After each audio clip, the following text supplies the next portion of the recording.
My name's Cody Mackay, this is Exhaust Notes. Today we're doing a review that I feel like I've been lied to.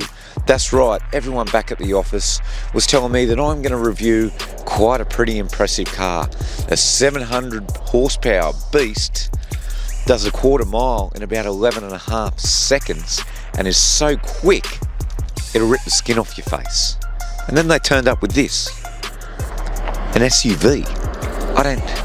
I don't understand. I've been lied to, I've been betrayed even. But this is the Aston Martin DBX707. This isn't any SUV. This is a race car and they've put a big ugly body onto it. Yes, it's that impressive. Now, I'm not such an expert in the SUV side of things. I can tell you about the impressive V8 twin turbo engine, the 9-speed gearbox, the brakes that are bigger than dinner plates. Actually, that's insulting the dinner plates. They're 10 times bigger than that.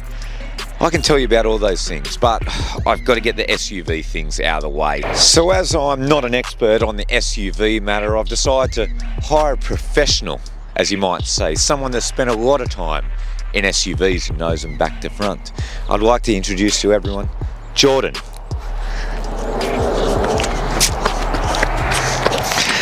Jordan, how are you today? Good. You're going to help me with a car review today, aren't you? What do you think of this one back here? Good. Good. Oh, geez. Star review. Now, where do you like to sit? The front seat or the back seat? Front. Front seat. All right. In the driver's seat or the passenger seat? The driver's seat. Driver's seat. All right. It looks like we're taking a child out to drive our car around. A very expensive $430,000. Do you know how much that is?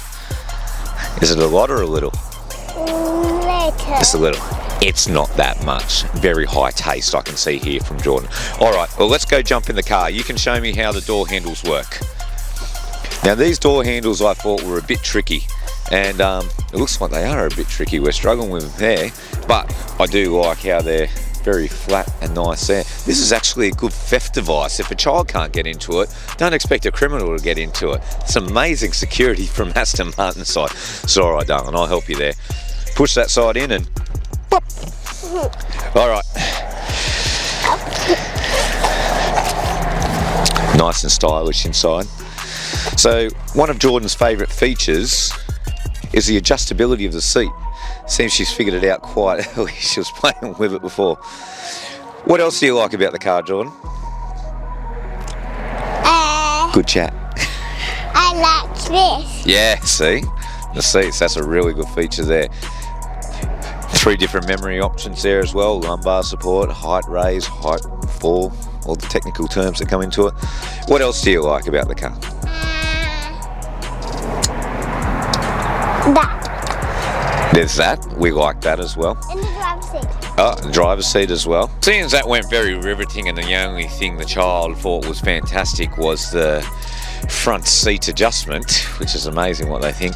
I think it's time to maybe take it for a road test. See if we can see what it's like on the road.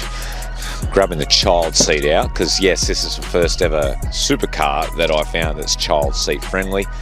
Plenty of space in the back. It is quite easy to get in and out. And for all those vertically challenged people, buttons on the inside lower and raise the car. Oh, you're going to go help us now, are you? Yes, we are. All right, well, you can help us by first, since we've got a vertically challenged person here, to get the car seat out so we can put it in the car and take it for a drive. Please don't rip the number plates off. This is a very expensive car. Handles open, please. Can I help you? You are going to help me, that's it, because you are the star here. Jesus Christ. What are you feeding her? She's massive. Oh, okay, I'll help you. All right. Car seat in. You going to open the back for me? Right under there. Oh, there we go. I want to get in. All right, you're going to get in that way? So easy that a child can click it in. Have you done this before? No? All right, let me get in there, see if I know what I'm doing. Here we go, we've got 2 idiots trying to figure out, as I break it, how to mount a seating position. Does this look right? Can you give me a yes or a no? Hold on. You can see we're struggling here a bit. Does this come up? this not come up? I don't know what I'm doing. I swear I'll have this checked by a professional before we strap this small innocent child into the seat. There we go. That was hard work. How did I do it? I don't know, but I did it. Anyways, let's buckle up and go for a road test. Jesus Christ, this is hard. All right, we're going. Yes, come on, let's go. Do you want to see how fast the car can go? Not yet. Not Tell us yet. when you're ready. Yeah, just tell us Now when you you're can do it. All right, ready? Yeah. 3, 2, 1.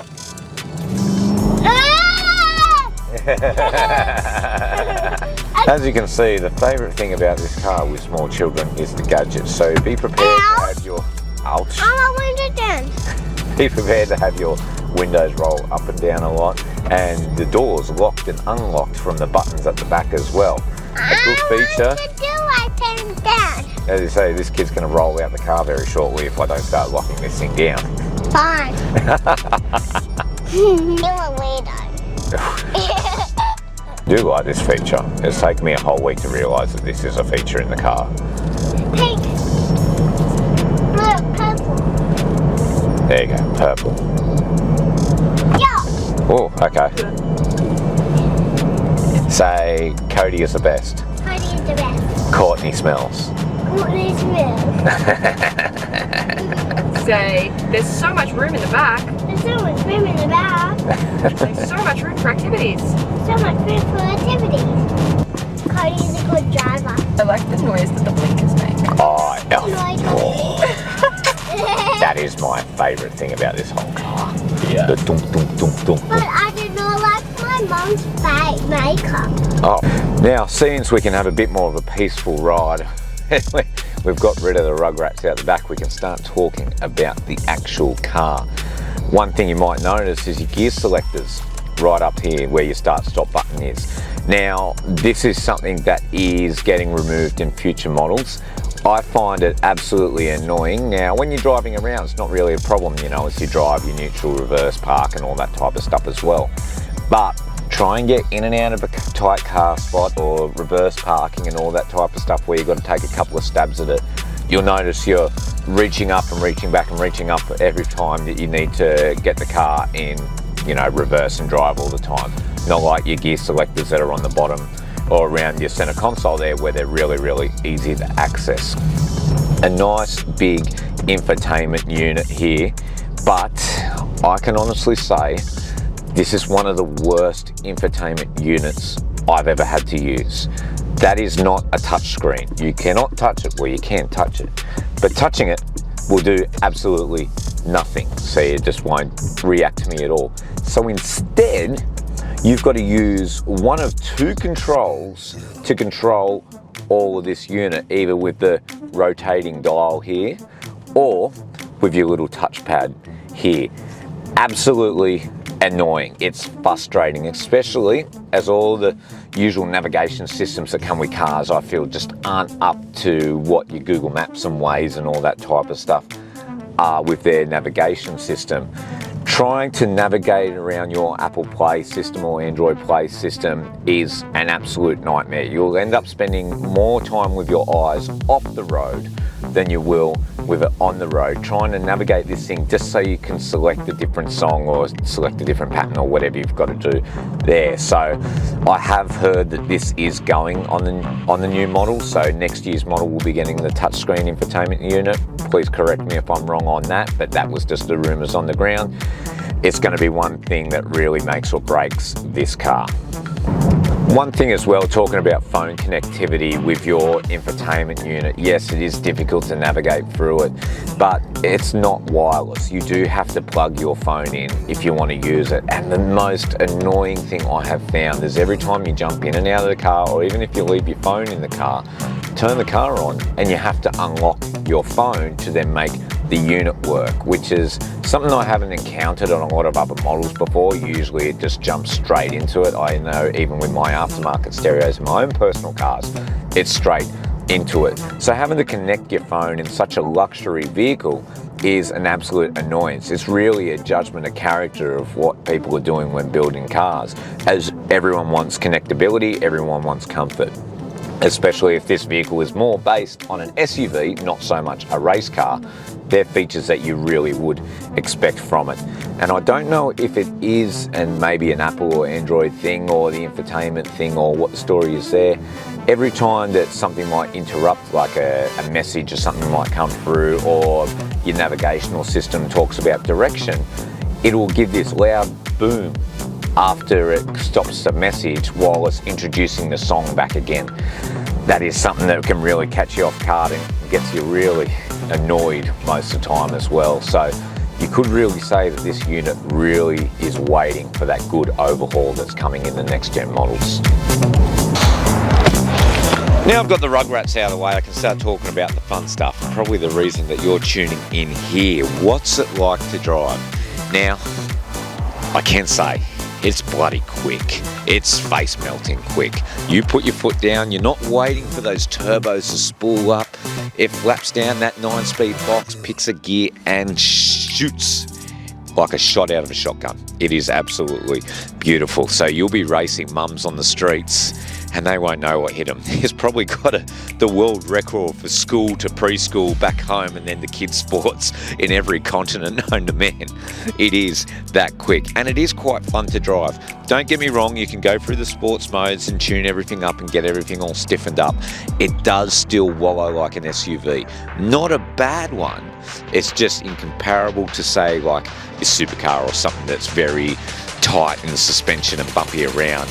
It does wallow a bit, but it is comfortable. It is very, very comfortable to drive, and I've done a lot of kilometres or a lot of time in this car as it sits, and I've been very, very comfortable the whole way round. So there is a tick there.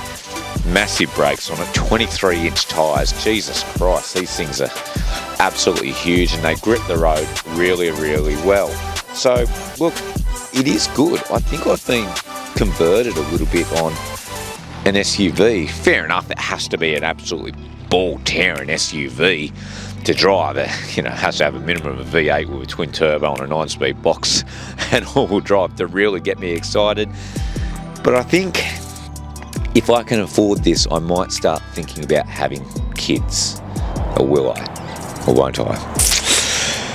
I'll check the bank account anyways. But anyways, there's a DBX707, a very surprising car, and I think you'll enjoy it.